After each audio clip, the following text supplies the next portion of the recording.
Have you been feeling lately like there's very little to be grateful for? Has the current health and financial crisis made you more aware of what you have and made you feel more grateful? The current situation has the potential to hone our ability to be grateful, and gratefulness is good for our well-being. The restrictions in which we find ourselves can make us long for them to be over, and to be very grateful for the simple things that we once took for granted, like being able to hug our friends and family, being able to travel nationally and internationally, to go to a sports game, to go to our place of employment, and to go shopping. When we come out of this, our challenge will be to never take those things for granted again. I'm going to share with you some simple evidence-based gratitude practices that you can use to increase your well-being as a teacher and to improve the well-being of your students.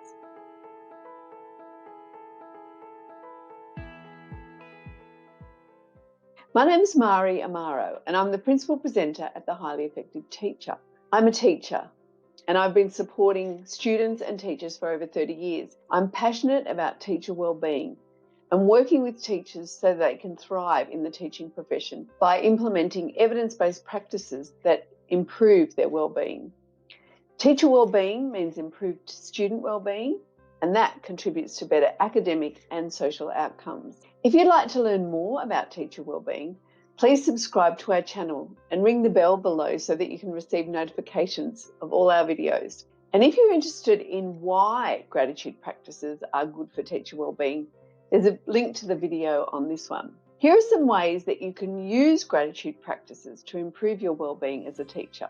Number 1, you do it first. Decide on a gratitude practice that appeals to you and incorporate it into your own life so that you can feel the power of it and then speak with authority before you get your students to do it. It will work in 2 ways. It will prove to you that gratitude practices work and make you an advocate for that. Number 2, make it easy.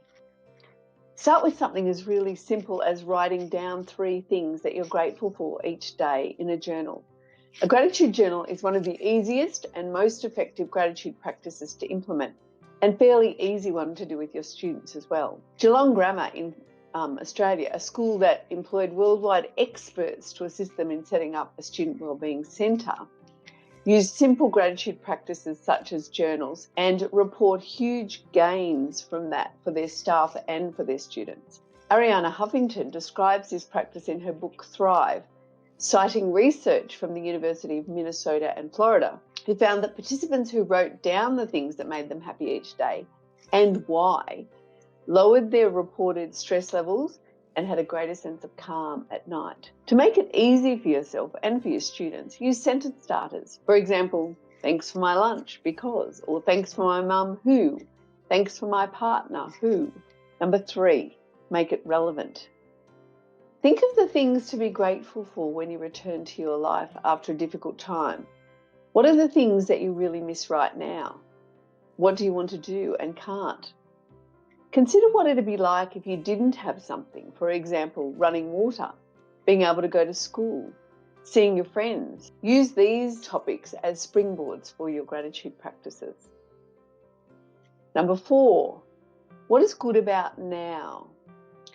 Think of positive things about what's happening right now. For example, during the isolation, I get to spend more time with my kids. I've learned more tech skills because I've had to get up to speed with online learning. I'm learning to cook some new dishes for my family because we can't go out to dinner. Number 5, learn from the past. Think of a hard time in your life and write about what you learned from that time. For example, it might have been when you had a really difficult student in your class. You learned some additional behaviour management skills or conflict resolution strategies, and you might have also learned some skills in how to deal with difficult parents and how to have difficult conversations. When working with your students, you might get them to think about a sad time in their life, for example, when they lost a pet and how they felt about that, and then what they learnt from that. Look for positive consequences of negative events, because those events help us to get to where we are today. They help to make you the person that you are, and it helps us to reevaluate what's important. What's happening today has made us look at what we value, what's important, and what can be replaced.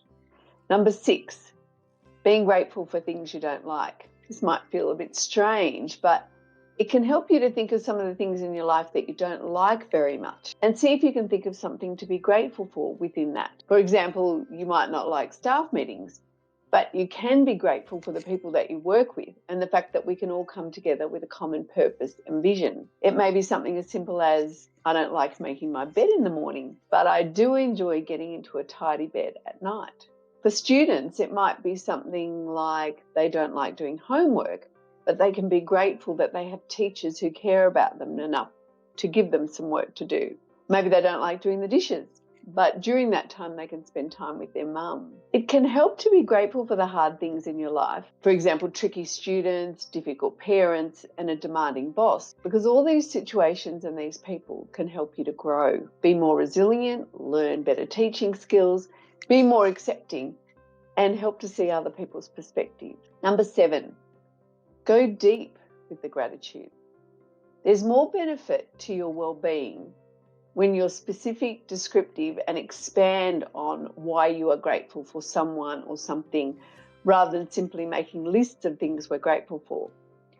The expansion expands our gratefulness, and this greater depth of exploration creates a greater appreciation and level of gratitude. Describe what you're grateful for as gifts, because that is what they are, and language matters. To do this, you could use a photo as a stimulus. It could be a photo of someone you love or a place you love to be. And then you can use that to think about and write about all the things that you're grateful for about that person, place, or thing. With students, it could be thinking of someone for whom they're grateful and then saying why. For example, I'm grateful for my grandma because she plays with me, she's fun, she laughs with me, she runs along beside me when I ride my bike.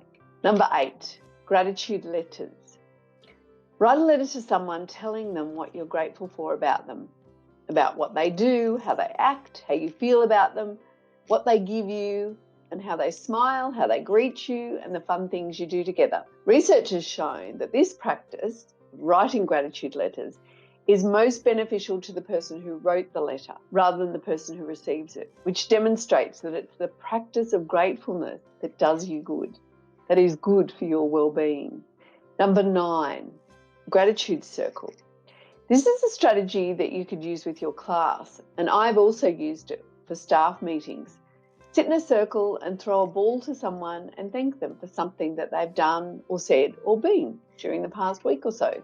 Another way of using the circle is to go round the circle and share something for which you're grateful. I used to do this with my own kids when they were at school. When we sat around the dinner table, we'd each go around and say what was the best thing that happened that day. It was a great way to get them to share what was going on for them at school.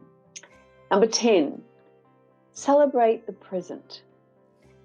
Do something that you enjoy and take it in completely by being present. Breathe deeply.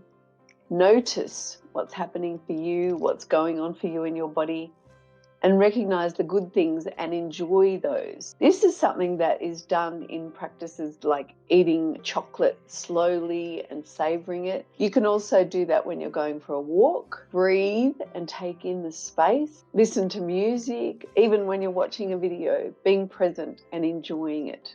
Number 11, count your blessings. Think of all the things that you're grateful for last night or first thing in the morning.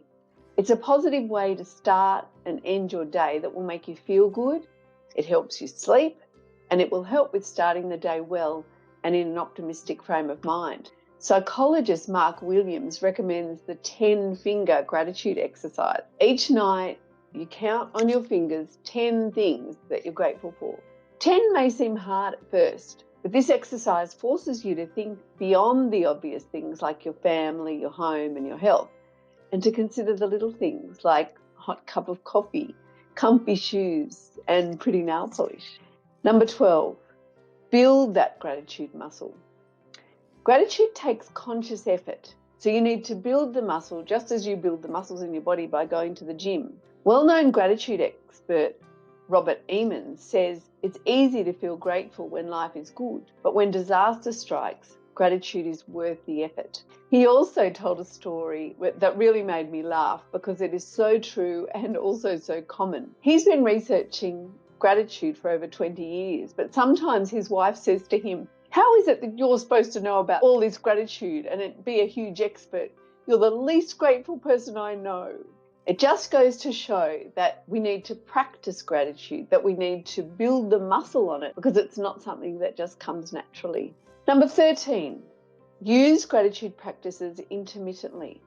Now, the research practices show that it's more effective to use gratefulness once a week or intermittently during the week rather than constantly every day, because the efficacy is reduced when we do it too often. This is because humans have a great need for surprise, and it's the unexpected moments of gratitude that are really meaningful to us. So keeping that gratitude practice fresh is important. You could also do this by using different types of gratitude practices rather than the same thing all the time. Number 14, cultivate wonder.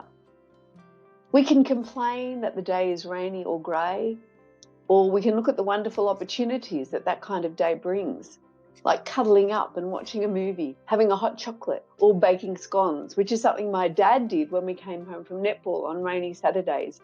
And I can feel that feeling of how grateful I was for those when we'd walk in the day, especially when it was rainy. I was at a conference a few years ago, and the speaker asked people who could think of a miracle that had occurred in their lives. And when some audience members showed that they couldn't think of any miracles in their life, he then asked them to reflect on what could be considered daily miracles. Does anyone love you? Did the sun rise today? Does their heart beat without you having to do anything? Have you had a child? Have you felt the love of a parent or a partner?